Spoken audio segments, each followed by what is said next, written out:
So before we can talk about how you can cultivate different kinds of habits, let's just talk about how habits are created. Imagine if you were born, say, 30 years ago, and you were 2, and you were bored, and you went to your parents and you said, I'm bored, do something for me. And so your dad would throw you a ball and says, go kick the soccer ball, go run in the backyard, go run in the front yard. And you realize that every time you get bored, your mom says, start cooking, whatever you want to make or bake, or run around the house, or do some Legos, draw, paint, whatever. But you're born into the 21st century, which means that your parents have to struggle to remain afloat, that they don't really come home with a good amount of energy or patience. So you go to them and you say, Mom, Dad, I'm bored, do something for me. So your dad looks at you and throws you his cell phone. And 50 years ago, it would be a soccer ball where you have to physically engage, you run around, break things, jump into the street and begin to find some friends, perhaps your own age, to play soccer with, or football, or basketball. But you would be outside, under the sky. And let's say time passes, you're no longer 2, now you're 22, maybe 222. And what you have learned is that every time you're bored, you go hiking. You call up some friends and you play basketball. You play tennis. You hang out in the park and you picnic. But that's what you do. Why? Because that was your habit every time you got bored when you were growing up. In the 21st century, the story is very, very different. First, we no longer really have houses, we have apartments. Apartments have a tiny little gym. And the moment you leave the structure, you're right in the middle of the highway. So there is no front yard, there is no backyard. And so you learn to kind of just live inside this cage, which you and I call home. And so just in case you get bored, well, there is no ball to play with and there are no friends to be had. We don't form friendships because we live very isolated lives. The idea that no man is an island is actually untrue. Every single human being in this culture is an island, at least in California. Especially if you happen to have come from an environment where people are just broken in your immediate environment. Your parents are divorced, you go to them for some help, they're not really there for you. So you learn how to be self-sufficient in all the wrong ways. And so little by little, something really interesting happens. You realize that every time you get bored, you don't have to look for ways to physically and mentally and emotionally engage yourself. A tiny little device, a cell phone. You grab it, you look at some YouTube clips, which are no more than 30 seconds, which eventually wires the way you kind of think and feel and live your life, which is your life is lived in segments of 30 seconds. Anything that's 35 seconds begin to frustrate you. You can do relationships for maybe 6 months. If it becomes like 7 months, it's frustrating. It begins to irritate you. And there comes a point in your life where you want to get married, and marriage is like a long distance marathon, but your background has been all of a sudden these like short YouTube clips of a life. So your marriage is not going to last, even though you may have certain fantasies. And so you realize that at the age of 2, your father passed you the phone, and that's what you did. And when you sit, physically you become passive, emotionally you become passive, intellectually you become passive. You allow this device to kind of create emotions for you, create thoughts and desires for you. And your physical body, when you want to go to the bathroom, you take the phone with you. When you take a shower, you take the phone with you. When you hang out with your friends, or when you're in the classroom, you have your cell phone with you. There is no value to your life. Everything about you is governed by a cell phone. Now remember how this habit is formed. It has a history of 20 years. When you do something over and over and over again. So when I come to class, when I see people with the devices, I won't even look at them. I won't even consider them. They're not interesting for me. They're too much work. The basic social etiquette is come to class. You don't like me that much, drop the class. But I'm not your friend where you go out to dinner with and everybody's grabbing their cell phone and playing with themselves. If that basic social etiquette is absent for you, you're just going to be undigestible to yourself and other people. So your question is, now that you have cultivated this habit for the past 20 years, and it's not just picking up the cell phone. Remember, cell phones or YouTubes have only one function: to inspire emotions and interest about you very, very quickly. You have no patience for this story to take place for the first 2 hours and all of a sudden hit the climax. That's why we love reality shows. That's why we love UFC. Because there is, the moment you turn it on, there is fighting from the beginning to the end. We don't make movies that have long narratives where you have to sit and wait and figure things out. It's too much for us now. So now your question is, you come to class and all you can think about is your cell phone.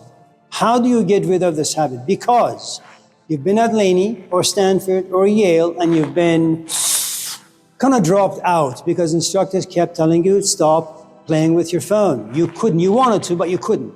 You're an addict. And so you get dropped from the classes. You're no longer 18 or 19 or 20, like 30, and you want to finish school. You want to make your life into something that it currently isn't. And so your question again is, how do you get rid of that particular addiction and possibly cultivate some new ones that are good for you, help you graduate from school? Imagine that you had a boyfriend or a girlfriend, and imagine that they dumped you, but you don't like being alone. Loneliness sucks, sadness sucks, depression sucks. So you go out with someone, and while this person is looking at you, talking to you, you realize you're just thinking about your ex. An hour passes by, and this person looks at you and says, well, what do you think? I'm sorry, what do I think about what? I just talked to you for an hour about like going on a cruise. I said, I'm sorry, what did he say? And eventually the person just gives up, and says, screw this. I don't want to put any more work into this, it's not worth my time. The point of that particular analogy is this. Even if someone was to come to you and say, listen, if you want to make some changes in your life, you got to do A, B, C, D.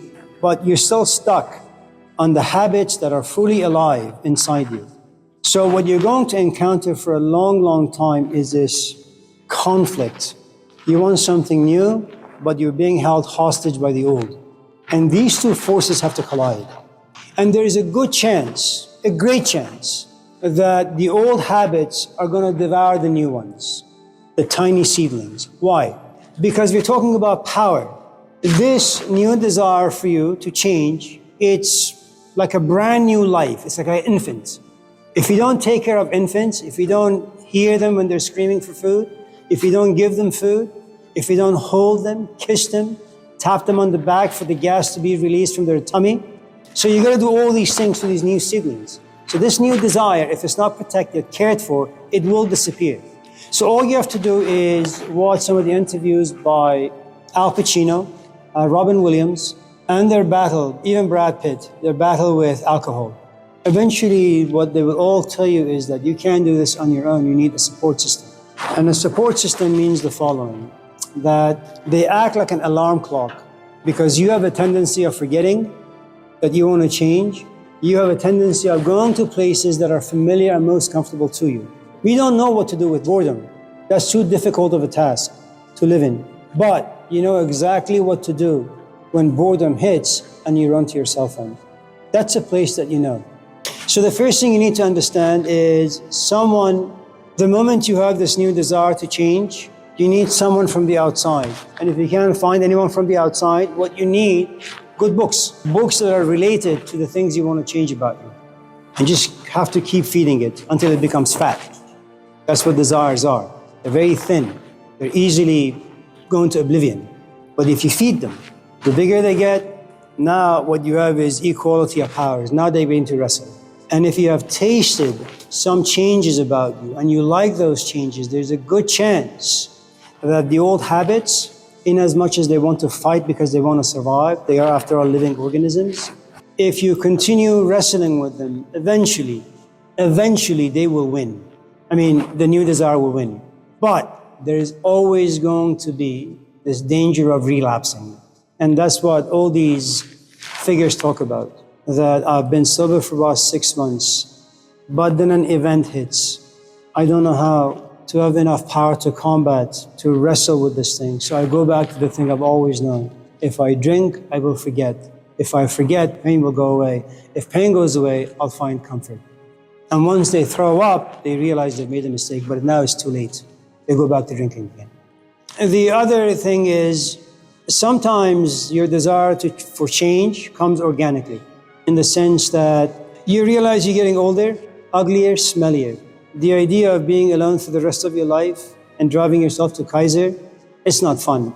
And so you go seek a therapist. And the first question the therapist asks you is, why are you here?